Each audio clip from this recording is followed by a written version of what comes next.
안녕하세요. 오늘은 정말 흥미로운 기업 이야기를 좀 해볼까 합니다. 바로 프로그레시브라는 보험 회사인데요. 사실 이름만 들으면 그냥 평범한 보험사 같잖아요. 근데 이 회사의 성과가 와, 정말 입이 떡 벌어질 정도입니다.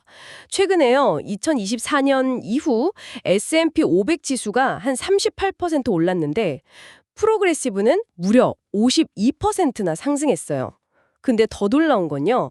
지난 30년간 누적 수익률이 와, 12,000%가 넘는다는 겁니다. 이게 연평균 복리로 계산하면 17.4% 정도 되거든요. 30년 전에 만약에 한 1만 달러, 우리 돈으로 1,000만 원 정도? 이걸 투자했다면 지금 123만 달러, 그러니까 우리 돈으로 한 16억 원 이산이 됐다는 그런 계산이 나와요.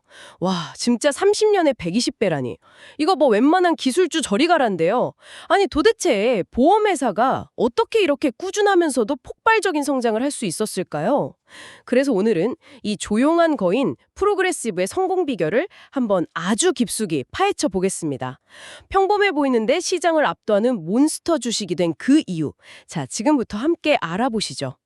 방금 말씀드린 그 숫자들 정말 대단하죠? 특히 뭐 단기간에 확 오른 게 아니라 30년이라는 정말 긴 시간 동안 연평균 17%가 넘는 복리 수익률을 그것도 꾸준히 기록했다는 점이 진짜 믿기지 않을 정도예요.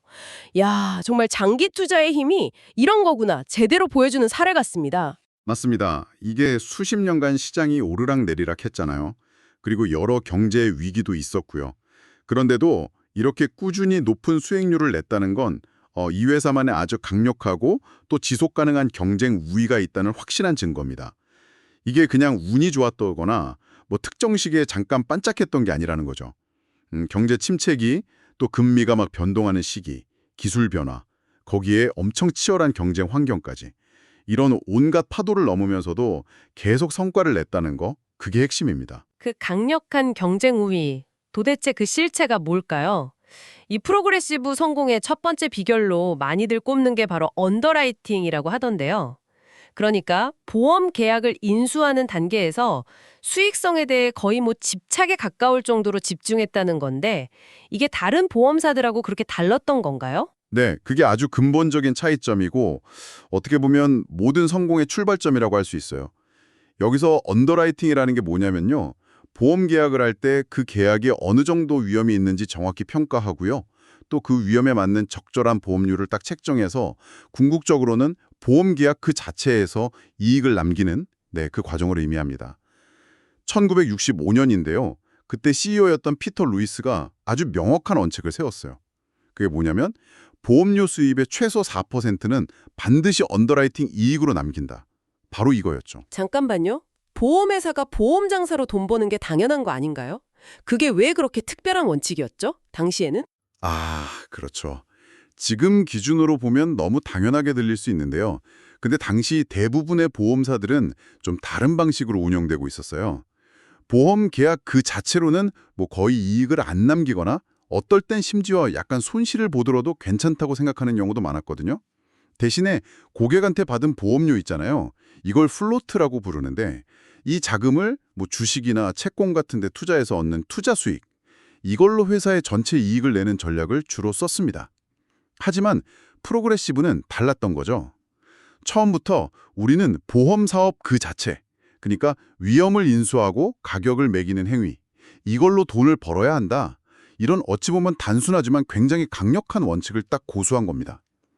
이것이 수십 년간 흔들리지 않고 회사를 이끌어온 핵심 철학이고 또 장기 성공의 가장 단단한 기반이 된 거예요. 아하, 단순히 원칙만 좋았던 게 아니라 그 원칙을 또 실행하기 위해서 혁신적인 방법도 도입했다는 점이 진짜 인상 깊네요. 특히 텔레매틱스 기술, 이걸 다른 회사들보다 훨씬 먼저 도입해서 활용했다면서요. 운전자의 실제 운전 습관 데이터를 보험료 매길 때 쓴다는 거죠? 그거 맞죠? 그렇습니다. 프로그레시브는 아주 일찍부터 이 기술의 중요성을 딱 알아보고 데이터를 활용해서 그 언더라이팅 원칙을 훨씬 더 정교하게 구현했어요. 아마 1990년대 후반부터 이미 텔레매틱스 기술 개발에 투자를 시작했을 거예요. 차량에 작은 장치를 달거나 아니면 스마트폰 앱을 통해서 운전자의 실제 주행거리라든지 뭐 주행 시간대, 급가속이나 급제동 얼마나 자주 하는지 같은 그런 구체적인 운전 행태 데이터를 막 수집하고 분석한 거죠. 아, 그러니까 그냥 뭐 나이나 성별, 차종 같은 그런 전통적인 정보만 보는 게 아니고 실제로 그 사람이 얼마나 안전하게 또는 뭐 얼마나 위험하게 운전하는지를 직접 보고 보험료를 다르게 매긴다 이 말씀이시네요. 정확합니다. 한번 생각해 보세요. 똑같은 20대 남성 운전자라고 해도 매일 새벽에 막 과속하는 사람이랑 주말에만 잠깐 안전하게 운전하는 사람이랑 사고 위험이 당연히 다르겠죠. 프로그레시브는 바로 이런 방대한 실제 행동 데이터를 분석해서요. 경쟁사들이 보통 쓰는 그런 평균적인 통계치보다 훨씬 더 개인화되고 정교하게 개별 운전자의 사고 위험을 예측할 수 있게 된 겁니다. 그리고 거기에 딱 맞는 맞춤형 가결을 제시할 수 있게 된 거죠. 이게 바로 경쟁사들이 쉽게 따라오기 힘든 프로그레시브만의 핵심적인 기술적 해자, 그러니까 방어벽 같은 거고요. 또 수익성 높은 언더라이팅을 계속 가능하게 하는 아주 강력한 무기인 셈입니다. 안전운전자에게는 보험료를 더 낮게 해주고 반대로 위험운전자에게는 더 높은 보험료를 부과하니까 전체적인 손해율을 낮출 수 있는 거죠. 와, 진짜 똑똑한 접근 방식이네요.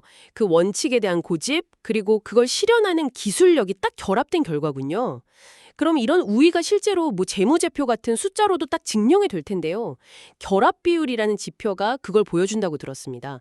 이게 정확히 어떤 의미이고 프로그레시브는 어느 정도 수준인가요? 네, 결합 비율 이건 보험사의 핵심 수익성을 보여주는 가장 중요한 지표 중 하나라고 할 수 있습니다. 쉽게 말하면요, 보험사가 고객한테 받은 총 보험료 수입 중에서 보험금으로 지급한 돈, 즉 손해액하고요. 보험계약 모집하고 회사 운영하는 데 들어간 비용, 사업비죠. 이 두 가지가 차지하는 비율을 합한 거예요. 예를 들어서 결합 비율이 95%다. 이러면 보험료 100원을 받아서 보험금 지급감 사업비로 95원을 썼다는 거니까요. 보험계약 자체만으로 5원의 이익, 즉 언더라이팅 이익을 남겼다는 뜻이 됩니다. 반대로 만약에 105%다. 그럼 보험료 100원 받아서 105원을 썼으니까 보험계약에서는 5원의 손실을 본 거죠. 따라서 결합 비율은 100%보다 낮을수록 좋은 거고요. 낮으면 낮을수록 보험 영업 자체의 수익성이 높다는 의미입니다. 아, 그렇군요. 이해했습니다. 그럼 프로그레시브의 결합 비율은 어느 정도였어요? 다른 회사들하고 비교하면 좀 어떤가요? 그게 놀라운 점인데요. 지난 20년 동안 프로그레시브의 평균 결합 비율이 약 92% 수준을 꾸준히 유지해 왔습니다. 근데 같은 기간 동안 미국 손해보험 업계 전체 평균 결합 비율은 거의 100%에 육박했어요. 100%요? 와. 네, 그러니까 프로그레시브는 경쟁사들보다 평균적으로 무려 8%포인트나 낮은 결합 비율을 기록한 겁니다. 20년 평균으로 8%포인트 차이라는 건요. 이건 정말 어마어마한 격차예요. 이게 바로 프로그레시브가 얼마나 효율적으로 운영되고 있는지, 또 얼마나 정교하게 위험을 평가하고 가격을 매겨서 꾸준히 보험 영업에서 이익을 창출해 왔는지를 명확하게 보여주는 객관적인 증거라고 할 수 있죠. 아까 말씀드린 그 데이터 기반의 경쟁 우위가 그냥 구호가 아니라 실제 수익성으로 확실하게 연결되고 있는 강력한 증명인 셈입니다. 아, 그러니까 그 확고한 언더라이팅 원칙이랑 데이터 분석 능력이 딱 결합해서 업계 평균보다 훨씬 낮은 결합 비율, 즉 더 높은 보험 영업이익을 만들어냈고 이게 수십 년간의 그 뛰어난 성과로 이어진 거군요. 와, 정말 설득력 있네요. 그렇다면 이 프로그레시브 같은 우량 보험주에 장기 투자하는 게 왜 매력적일 수 있는지 좀 더 일반적인 관점에서도 한번 이야기해 볼 수 있을까요? 왜 이런 종류의 주식을 포트폴리오에 담는 걸 고려해 볼 만한가요? 보험산업 자체가 가지고 있는 몇 가지 본질적인 매력이 있어요. 첫째는 수요의 안정성입니다. 경제가 좋든 나쁘든 사람들은 법적으로 의무화되어 있거나 아니면 꼭 필요하다고 생각하는 보험들 있잖아요. 예를 들면 자동차 보험, 주택 보험, 아니면 기업 활동에 필요한 배상 책임 보험 같은 것들요. 이런 건 계속 가입해야 하거든요.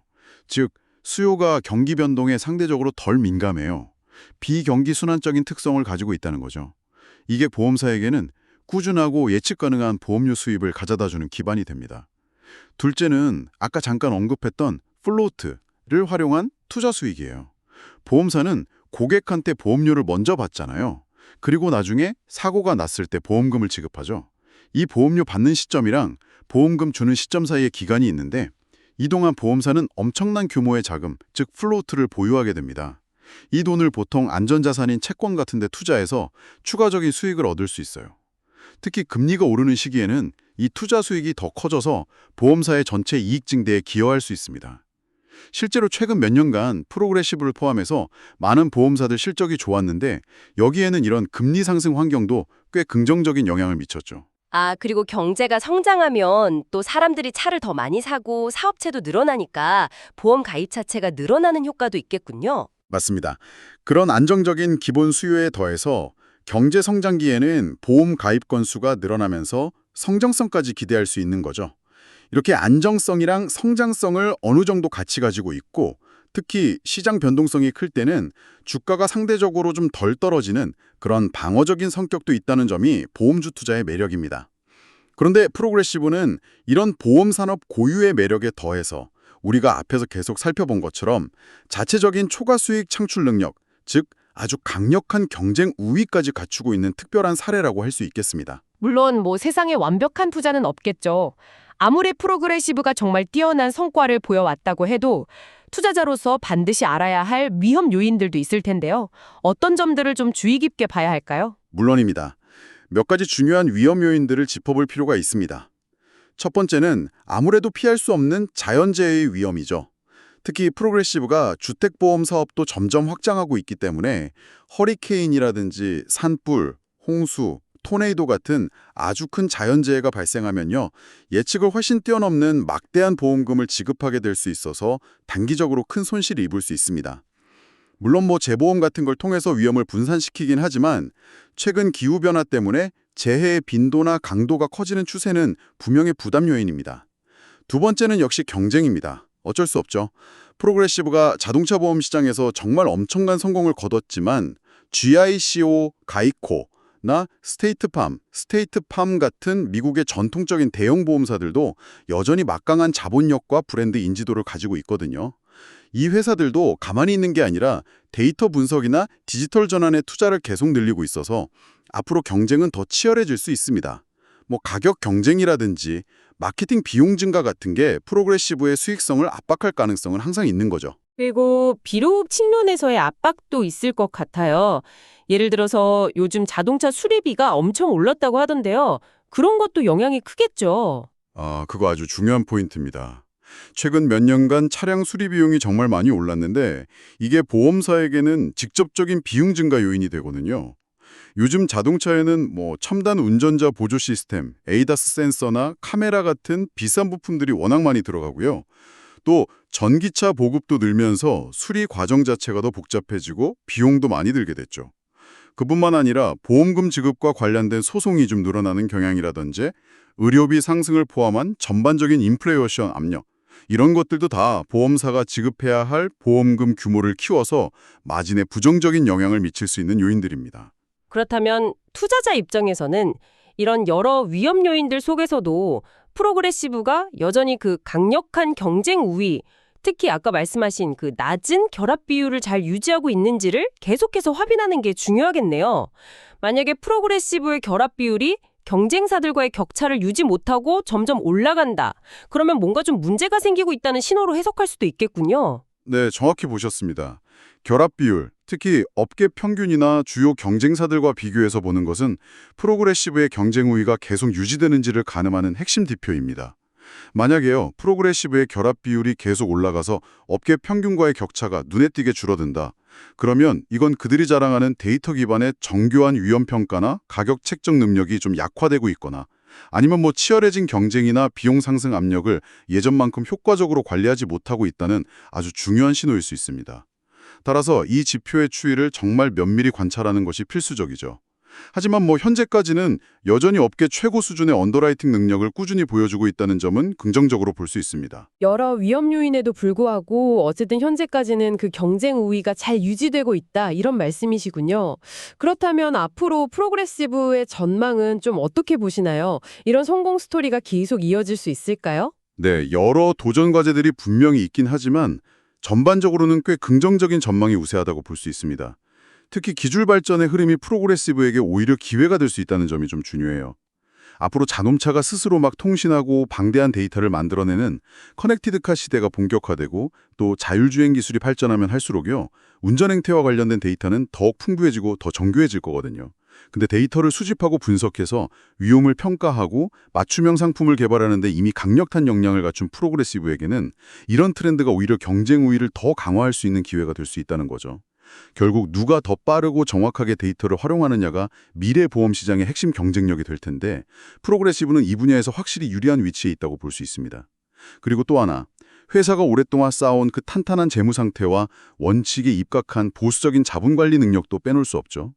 이게 예상치 못한 큰 손실이 발생했을 때 충격을 흡수하고 빨리 회복할 수 있는 그런 탄력성을 제공하고요. 동시에 미래 성장을 위한 기술 투자나 사업 확장 여력도 확보하게 해줍니다.